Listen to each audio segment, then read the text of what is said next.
sa parang ano siya, parang Watsons. Tingnan ko ng conditioner. So, ito yung nakita ko.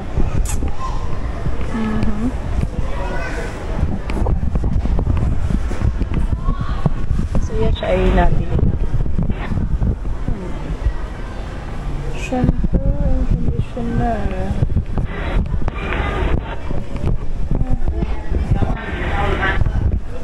What? Ayari pala? Ito mga shampoo and conditioner. Uy, dito mo may pang color dito ng hair.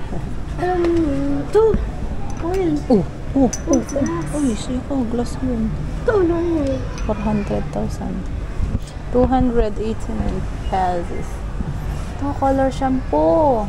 I want shampoo. Mas mura kaya siya sa department store? Di, same lang yun. Pare-parehas lang yan.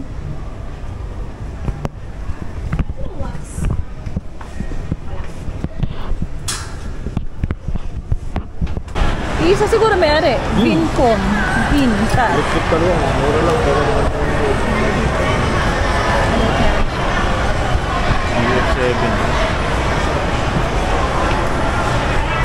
ang full story ay roll store. So, gulong-gulong pala. So, cafe, Highlands Coffee. Vitimex. Vitimex.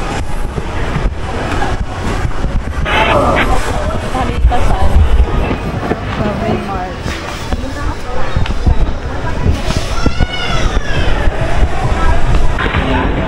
Ito kami sa ano? Sa Winmart.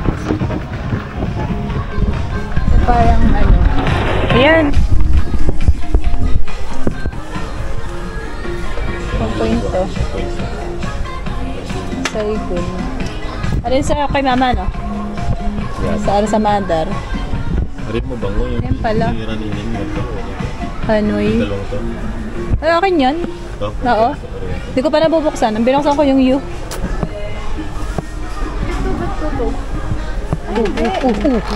Abos. Nakakabasag ka na na po. Wala nga. Yung collagen. Yan yung collagen.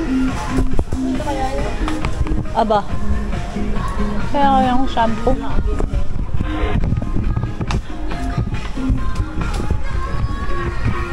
Shampoo. Conditioner pala.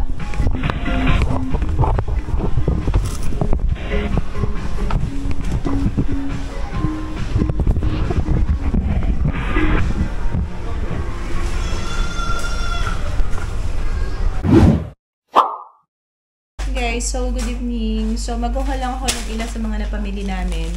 Actually, itong buong maghapon, kami nandito lang sa sa hotel. Then nung medyo pahapon na, siguro mga 5 na 'yon. Ay, hindi pala. Mga 5. 4 o'clock.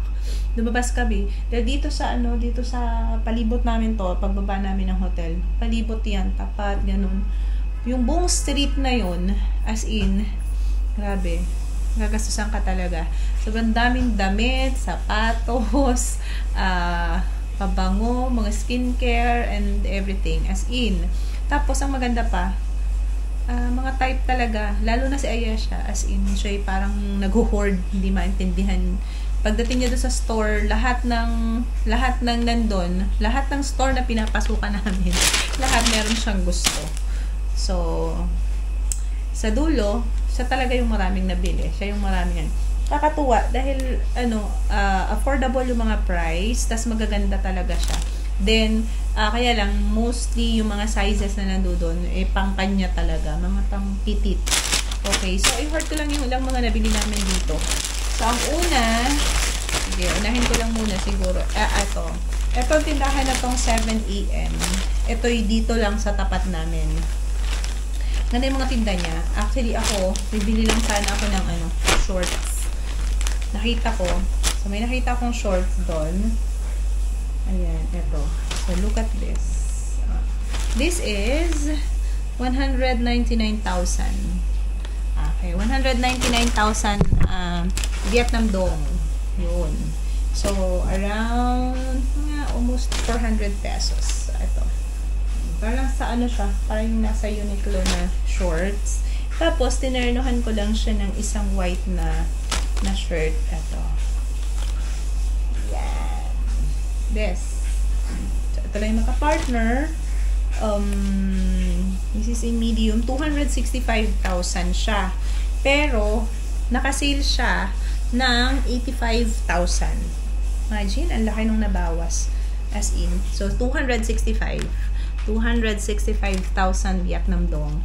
So, this is parang almost, hindi, more than 500 pesos. Okay, pero, nakuha ko lang siya ng 85,000. So, parang mga less than 200 pesos. So, ito lang yung nabili ko dun sa shop na yun.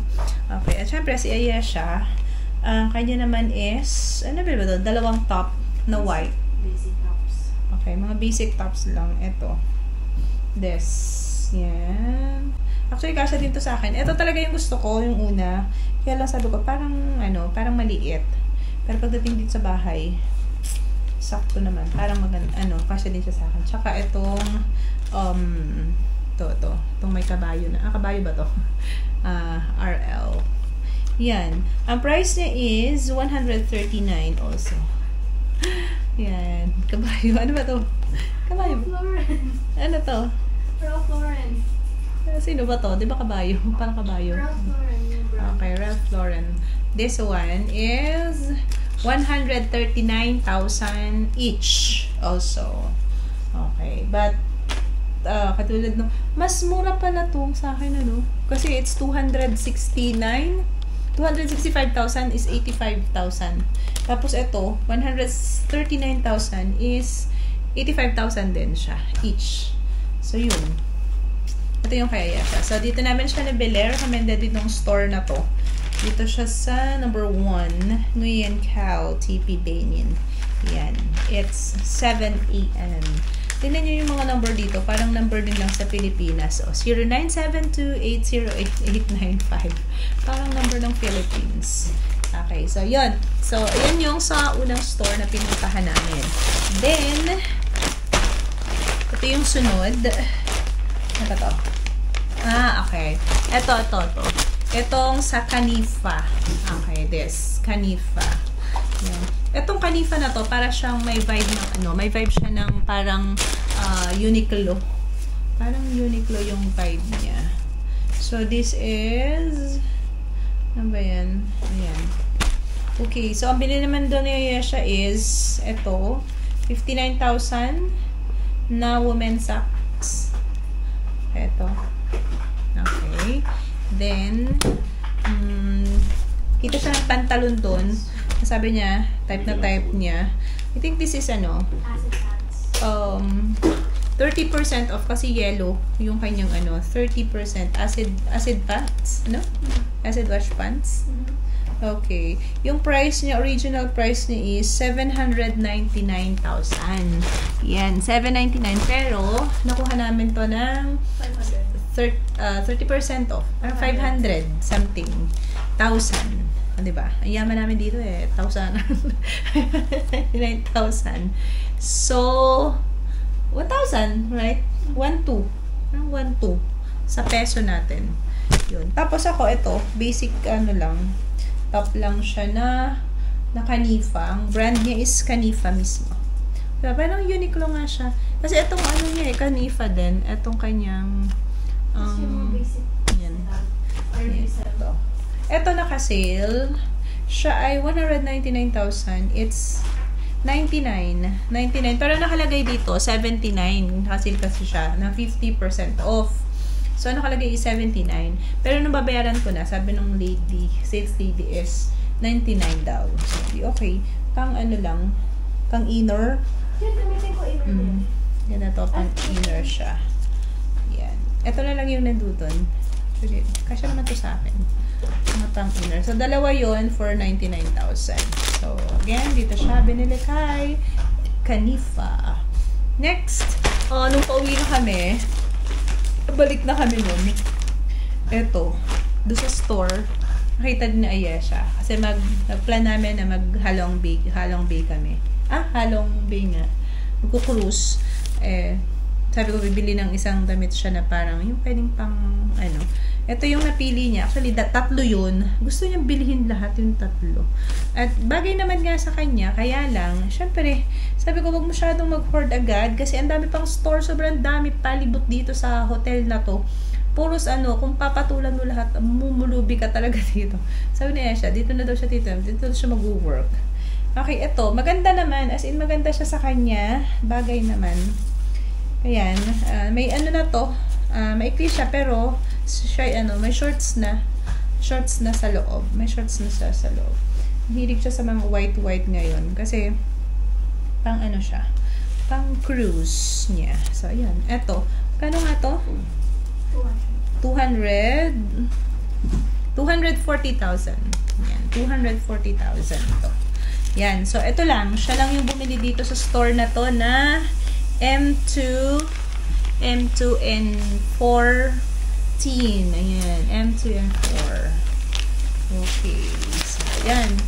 Then, kanina, nung kami ay pauwi nisundo namin si Daddy, nagtagpo kami na Daddy.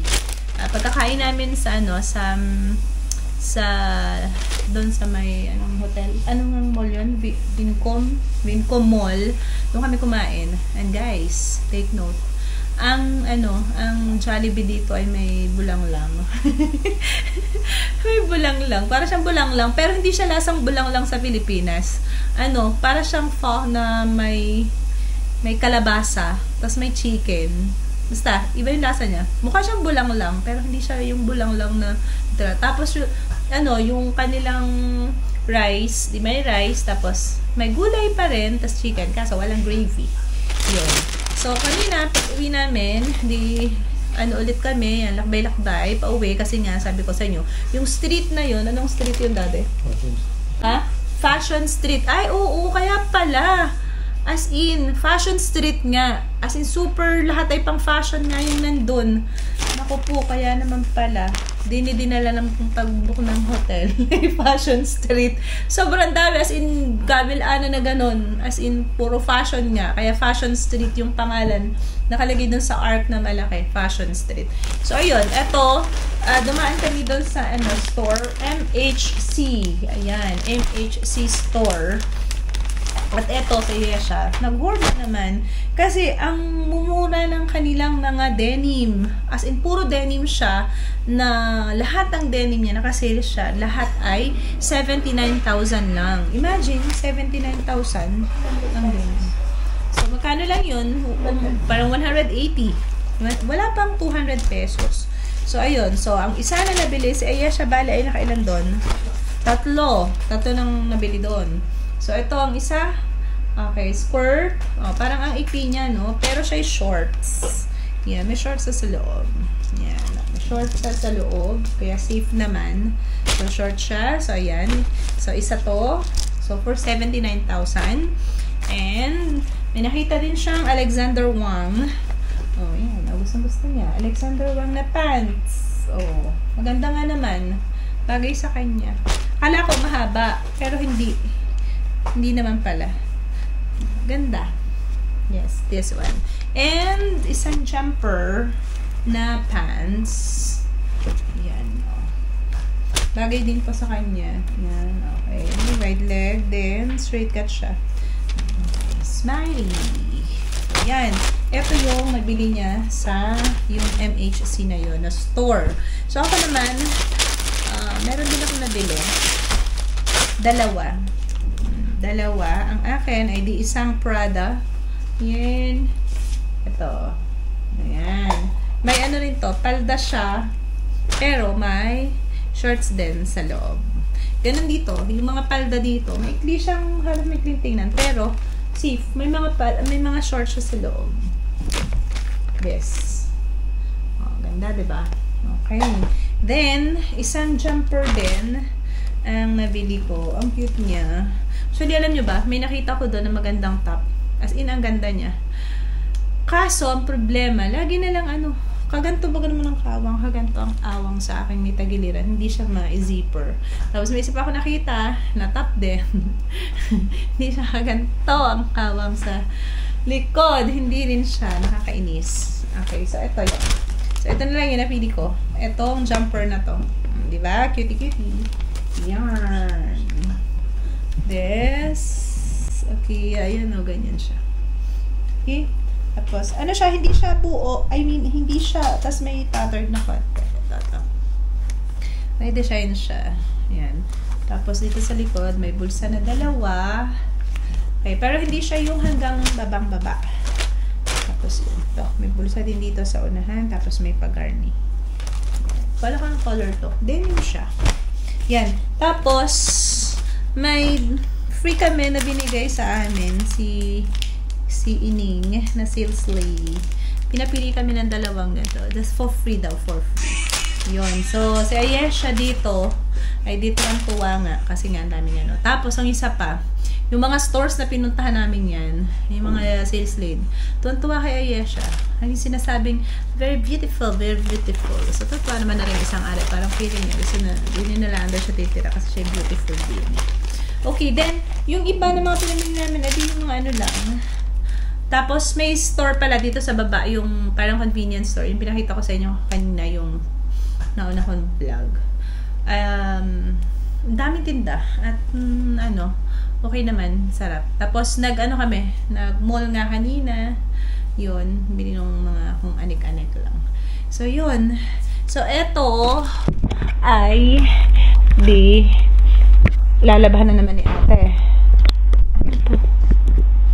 Yan. Lalabahan na naman ni ate. Dami na naman niya lalabahan. Nagreklamo na si ate. Sabi niya sa amin you too? Oh, so, makapal daw yung aming tubal. Paano? Yung tubal na yun ay galing pa sa sapa. Hindi siya na maglalaba. So, parang reklamo siya. Wala, pero nakasmile naman siya kanina. Tapos, nung dinala dito kanina, may mga ilang nakahanger pa kasi medyo basa pa. Hindi naman basa, parang halumigmig ba. Yun. Tapos, yun, yung mga pinamili namin, yun, doon sa may yun, mga fruits. So, yun lang. So, hindi ko alam kung hanggang gaano karami pa ang madadala ni Ayesha pa Pilipinas. Feeling ko hindi nakakasya sa bagahe to. At baka iwanan na lang niya yung mga dinala niyang papunta din At dinin na lang sa kanyang daddy.